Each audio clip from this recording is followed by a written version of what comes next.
अस्सलाम वालेकुम स्टूडेंट्स, कैसे हैं आप सब। अगर आपने अभी तक मेरे चैनल को सब्सक्राइब नहीं किया तो मेरे चैनल को सब्सक्राइब करें और बेल के नोटिफिकेशन को प्रेस कर दें ताकि जो मेरी आने वाली लेटेस्ट वीडियोस हैं वो आप तक पहुंच जाएं। आज की जो मेरी वीडियो है इसमें मैं सप्लीमेंट्री प्रॉब्लम नंबर 103 को एक्सप्लेन करने लगी हूँ। तो सबसे पहले क्वेश्चन की स्टेटमेंट देखते हैं। स्टेटमेंट में क्या लिखा हुआ है, show that E is equal to position vector R divided by R square is irrotational, find phi such that E is equal to del phi and such that phi of A is equal to 0 where A is greater than 0। हम लोगों की अगर question जो हमारे पास given है इसकी statement को अगर मैं एक्सप्लेन करूँ तो क्या लिखा हुआ है, कह रहे हैं शो दैट का वर्ड जब भी आ जाएगा तो इसका मतलब यह है कि हम लोगों ने प्रूव करना है E is equal to R divide by R square के जो मेरे पास ये गिवन कह लें जो मेरे पास एक्सप्रेशन है वो कह रहे हैं कि ये इररोटेशनल है। फर्स्ट स्टेप ये है कि मैंने इसको इररोटेशनल प्रूव करना है। सेकंड देखिए लिखा हुआ है find phi such that E is equal to minus del phi and such that phi of A is equal to 0। कह रहे हैं अब हम लोगों ने फाई फाइंड आउट करना है जिसके बाद उन्होंने कहा है कि ई की वैल्यू अगर आप देखें तो वो डेल फाई के इक्वल है और उसके बाद वो कह रहे हैं कि फाई ऑफ ए, ये चीज़ें पुट करने के बाद आपने फाई ऑफ ए की जगह 0 पुट करना और देखना फाइनल आंसर क्या आता है। ठीक है, अब इसका सोल्यूशन स्टार्ट करने से पहले हम लोगों ने पहले जो फर्स्ट पार्ट है कि हमारे पास जो गिवन एक्सप्रेशन है उसको इरोटेशनल प्रूफ करना है। तो फर्स्ट स्टेप हम उसको इरोटेशनल ही प्रूफ करेंगे। क्या लिखना है हम लोगों ने, जो मेरे पास सोल्यूशन है उसमें हम लोगों ने क्या लिखना है, देखिए a vector E is called irrotational. कहता है कोई सा भी वेक्टर, ये यहाँ पे आपके क्वेश्चन में ई है, हो सकता है कैपिटल वी हो नेक्स्ट क्वेश्चन में, मतलब कुछ वैल्यू, मतलब हमारे पास जो वेक्टर है वो चेंज कर सकता है, कैपिटल सी हो, कैपिटल ए हो, कैपिटल बी हो। तो वो कह रहे हैं जो वेक्टर है, गिवन वेक्टर ई है, वो क्या है, is called irrotational if del cross E is equal to 0। कह रहे हैं कि हमारे पास जो गिवन वेक्टर है वो इरोटेशनल कब होगा, जब हमारे पास जब मैं डेल का क्रॉस प्रोडक्ट लूंगी ई के साथ तो उसका आंसर 0 आना चाहिए। ठीक है, तो वो कह रहे हैं तो इरोटेशनल होगा, अदरवाइज रोटेशनल है। अगर आंसर 0 नहीं आता तो फिर वो क्या होगा, रोटेशनल होगा। ठीक है, अब हम लोगों ने इरोटेशनल को प्रूव करने के लिए क्या लिखना है, देखिए यहाँ पे हम लोगों ने क्या लिखा है, थ्योरम के अकॉर्डिंग अगर आप देखें तो लिखा हुआ है सिंस डेल क्रॉस ई, डेल की जगह डेल लिख देना है, क्रॉस ई की जगह जो मेरे पास क्वेश्चन में गिवन एक्सप्रेशन था ई इज इक्वल टू किसके इक्वल था, position vector R divided by R square. ये देखिए ई किसके इक्वल था, position vector R divided by R square. तो हमारे पास यहाँ पे भी इस तरह से आ जाएगा। अब नेक्स्ट मैंने क्या करना है, आर स्क्वायर है, अगर ये ऊपर जाएगा तो आर की पावर -2 हो जाएगा, पोजीशन वेक्टर आर है और इसका आंसर वो कह रहे हैं 0 है। आप लोगों ने जब क्वेश्चन सॉल्व करना है तो आप लोगों ने डायरेक्ट 0 लिख देना है और लास्ट पे लिख देना है देयरफॉर ई इज इररोटेशनल। ठीक है, आप लोगों ने क्या लिख देना है, देयरफॉर ई इज इररोटेशनल। ठीक है, जो चीज़ हमने प्रूव करनी थी प्रूव हो गई। बट मोस्टली क्वेश्चन जो स्टूडेंट्स हैं वो ये क्वेश्चन करेंगे कि कैसे डेल क्रॉस आर की पावर -2 जो पोजीशन वेक्टर आर है उसके साथ मल्टीप्लाई हो रहा है वो 0 आ गया। ठीक है, तो उसके लिए ये सिर्फ कह लें कि अंडरस्टैंडिंग कॉन्सेप्ट है। अगर स्टूडेंट्स को कोई प्रॉब्लम आए तो उसके लिए मैंने ये इतने लंबे स्टेप्स किए हैं। आप लोगों ने जब क्वेश्चन सॉल्व करना है तो ये स्टेप्स नहीं करने। ठीक है, अब जो मेरे पास अंडरस्टैंडिंग कॉन्सेप्ट है उसके अकॉर्डिंग देखिए मैंने लिखा है एज वी नो दैट जो मेरे पास पोजीशन वेक्टर है उसकी वैल्यू होती है x I cap plus Y J cap plus Z K cap. Similarly जब हम इस पोजीशन वेक्टर का मैग्नीट्यूड लेते हैं तो इसकी वैल्यू है square root X square plus Y square plus Z square. फिर हम लोगों ने दोनों साइड्स पे स्क्वायर लेना है, यहाँ पे आर स्क्वायर मेरे पास आ जाएगा और ये स्क्वायर रूट से कैंसिल आउट हो जाएगा, तो आर स्क्वायर की वैल्यू मेरे पास आ जाएगी X square plus Y square plus Z square. ठीक है, ये मेरे पास वैल्यू आ गई है। अब क्वेश्चन किस तरह से था, position vector R divide by R square, तो मैंने पोजीशन वेक्टर आर की जगह X I cap plus Y J cap plus Z K cap लिख दिया है, डिवाइड बाय आर स्क्वायर की जगह ये जो वैल्यू है X square plus Y square plus Z square ये लिख दिया है। इसके बाद मैंने क्या किया है, मेरे पास ये जो वैल्यू थी ये नीचे थी। ठीक है, इसको आर की पावर अगर -2 किया है तो ये यहाँ पे नीचे जिसकी कोई पावर नहीं होती उसकी पावर +1 होती है। जब ये ऊपर शिफ्ट होगी तो इसकी पावर -1 हो जाएगी और आगे ये वाली टर्म है। अब इस टर्म को सेपरेटली आई जे के वाले नंबर्स के साथ मल्टीप्लाई करके हम लोगों ने लिख देना है। ठीक है, तो यहाँ पे देखें क्या आएगा, X square plus Y square plus Z square power -1 है, I cap plus Y X square plus Y square plus Z square और पावर -1 आ जाएगी, J cap plus Z X square plus Y square plus Z square और power -1 और साथ के cap आ जाएगा। ठीक है।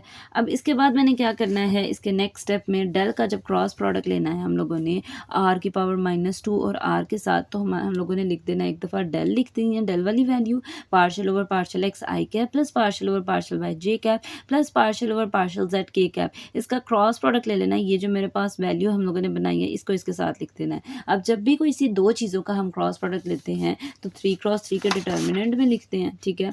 जब मैंने 3×3 के डिटर्मिनेंट में लिखा तो कुछ इस तरह से मेरे पास वैल्यूज़ आई हैं, ये देखें, इस तरह से मेरे पास वैल्यूज़ आ गई हैं।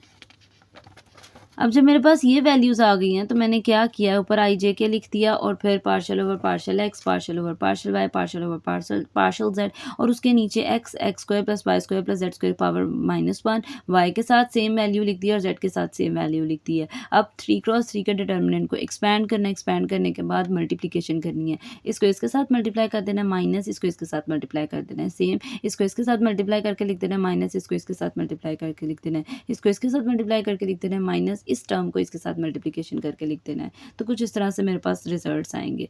इसके बाद नेक्स्ट स्टेप में हमने क्या करना है, हमने पार्शियली डिफरेंशिएशन करनी है विद रिस्पेक्ट टू गिवन जो हमारे पास होगा। अब यहाँ पे इस क्वेश्चन के अकॉर्डिंग अगर आप देखें तो मेरे पास z है, ठीक है, ये एज अ कांस्टेंट काम कर रहा है। यहाँ पे अगर देखें X square plus Y square plus Z square है, पावर -1 है, तो पावर रूल लगेगा, पावर पहले पावर में से 1 माइनस कर दें तो -1 -2 हो जाएगा और पावर के अंदर वाली चीज़ का डेरिवेटिव लेना है तो विद रिस्पेक्ट टू y लेना है तो 2y आ जाएगा, माइनस यहाँ पे y as it is power पहले -1 पहले आ जाएगा, पावर में से 1 माइनस कर देना है, X square plus Y square plus Z square power -2 हो गया और साथ 2z आ जाएगा, ठीक है। और फिर सिमिलरली हम लोगों ने नेक्स्ट 2 टर्म्स में भी इस तरह से ही इसकी पावर रूल अप्लाई करके तो पार्शियली डिफरेंशिएशन करनी है। जब मैं इसकी पार्शियली डिफरेंशिएशन करूँगी तो क्या आ जाएगा, 2yz -2yz और साथ X square plus Y square plus Z square power -2 आ जाएगी, फिर माइनस माइनस प्लस 2yz और साथ क्या आ जाएगा, X square plus Y square plus Z square power -2, ठीक है। इस तरह से हम लोगों ने मल्टीप्लिकेशन करनी है और यहाँ पे इस तरह से कुछ टर्म्स आ जाएंगी। जैसे यहाँ पे देखें आप, अगर आप इस स्टेप के अकॉर्डिंग देखें तो प्लस के कैप आ गया और के कैप में भी हम लोगों ने इस तरह से ही मल्टीप्लिकेशन करनी है, पार्शियल डिफरेंशिएशन करनी है और हम लोगों ने उसको सिंप्लीफिकेशन करके लिख देना है। अब ऊपर वो वैल्यूज़ जैसे यहाँ पे देखें तो -2 है, जब इसको मैं नीचे शिफ्ट करूँगी तो +2 हो जाएगा, सेम यहाँ पे भी +2 कर देना, नीचे ये भी नीचे शिफ्ट कर देनी है, फ्रैक्शन में लिख देनी है, ये वाली भी नीचे फ्रैक्शन में लिख देनी है, मतलब सारी टर्म्स नीचे फ्रैक्शन में लिख देनी है। जब मैं ये सारी टर्म्स फ्रैक्शन में लिखूँगी तो मेरे पास सेम वैल्यूज़ और अपोजिट साइंस हो जाएंगे। जैसे यहाँ पे देखें ये भी सेम वैल्यू है, ये दोनों सेम वैल्यूज़ हैं और साइन अपोजिट है, एक दूसरे को कैंसिल आउट कर देंगे, ये भी दोनों सेम वैल्यूज़ हैं और अपोजिट साइन है, ये भी एक दूसरे को कैंसिल आउट कर देंगे। और यहाँ पे भी देखें लास्ट टर्म में हमारे पास सेम वैल्यूज़ हैं और अपोजिट साइंस हैं, ये भी क्या कर देंगी, एक दूसरे को कैंसिल आउट कर देंगे। तो मेरे पास जो फाइनल रिजल्ट आएगा वो क्या आ जाएगा, 0 आ जाएगा। तो यहाँ से हम लोगों ने इसका आंसर क्या कर दिया है, 0 प्रूव किया है। ये सारे जो मैंने सारा एक्सप्लेन किया ये सिर्फ अंडरस्टैंडिंग कॉन्सेप्ट थे उन स्टूडेंट्स के लिए जिनको यहाँ पे समझ नहीं आई कि डेल का क्रॉस प्रोडक्ट जब r -2 r के साथ लिया तो वो 0 कैसे आया, ठीक है। बट आपने जब क्वेश्चन करना है तो आपने डायरेक्ट यही लिखना है और लास्ट पे लिख देना है देयरफॉर E इज़ इर्रोटेशनल। ये तो हम लोगों ने फर्स्ट यहाँ से अगर क्वेश्चन के अकॉर्डिंग देखें तो शो दैट से लेके मैंने इर्रोटेशनल तक प्रूव कर दिया। अब नेक्स्ट स्टेप में हमने क्या करना है, find phi such that E is equal to minus del phi and such that phi of A is equal to 0 where A is greater than 0, ठीक है। ये चीज़ हम लोगों ने प्रूव करनी है। अब इसके अकॉर्डिंग मैंने क्या करना है, नाउ लिखना है और ई की वैल्यू लिखनी है। ई की वैल्यू अगर आप क्वेश्चन के अकॉर्डिंग देखें तो क्या है, -del-phi, ठीक है। अब हम लोगों को del-phi मतलब ई की वैल्यू तो पता है, तो del-phi की जगह जैसे यहाँ पे देखिए ई की जगह आपने लिख देना है r/r², ठीक है, और -del-phi ऑलरेडी है, या तो इस तरह से लिख लें वो कह रहे हैं, या फिर इस तरह से भी लिखा जा सकता है, ये माइनस इधर है, ठीक है। अब ई नहीं लिखना नेक्स्ट स्टेप में, del-phi इज इक्वल टू ये माइनस इधर है दूसरी साइड पे शिफ्ट हो जाएगा -r/r²। अब इसके बाद नेक्स्ट स्टेप में हम लोगों ने क्या करना है, नेक्स्ट स्टेप में अगर आप देखें तो मैंने लिखना है अब अगर आप नेक्स्ट स्टेप में देखें तो नेक्स्ट स्टेप में हम लोगों ने लिखना है एज वी नो दैट, हमें इतना पता है कि पार्शियल फाई और पार्शियल आर की वैल्यू किसके इक्वल होती है, del-phi डॉट आर, ठीक है। आर जो है मेरे पास वो यूनिट वेक्टर है, ठीक है। अब यहाँ पे हमारे पास डेल फाई की वैल्यू अगर आप देखें तो हम लोगों ने अभी थोड़ी देर पहले लिखा है कि डेल फाई की वैल्यू क्या है, -r divided by R square. इसकी जगह ये वैल्यू लिख देनी है।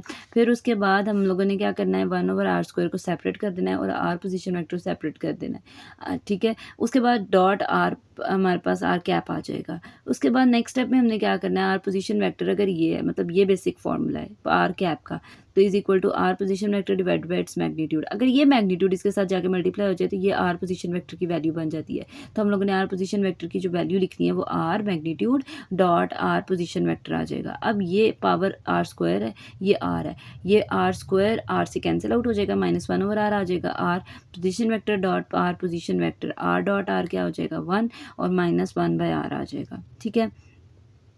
हमें पता है कि सेम चीज़ों का अगर यूनिट वेक्टर्स है तो उनका डॉट प्रोडक्ट लिया जाए तो वो 1 के इक्वल है, वो भी मैंने साइड पे लिख दिया है। अब यहाँ पे मेरे पास partial phi over partial R की वैल्यू आई है -1/r। अब हम लोगों ने इंटीग्रेट करना है नेक्स्ट स्टेप में, क्योंकि क्वेश्चन में उसने कहा है कि फाइंड करे फाई को फाइंड आउट करने के लिए सारे स्टेप्स कर रही हूँ। तो लिखना है integrating with respect to R, we get, हम लोगों ने आर के रिस्पेक्ट से इंटीग्रेट करना है, तो मेरे पास फाई इज इक्वल टू यहाँ पे ln रूल लगेगा क्योंकि 1/r है, -ln r plus c as a constant, c का मतलब है कांस्टेंट है।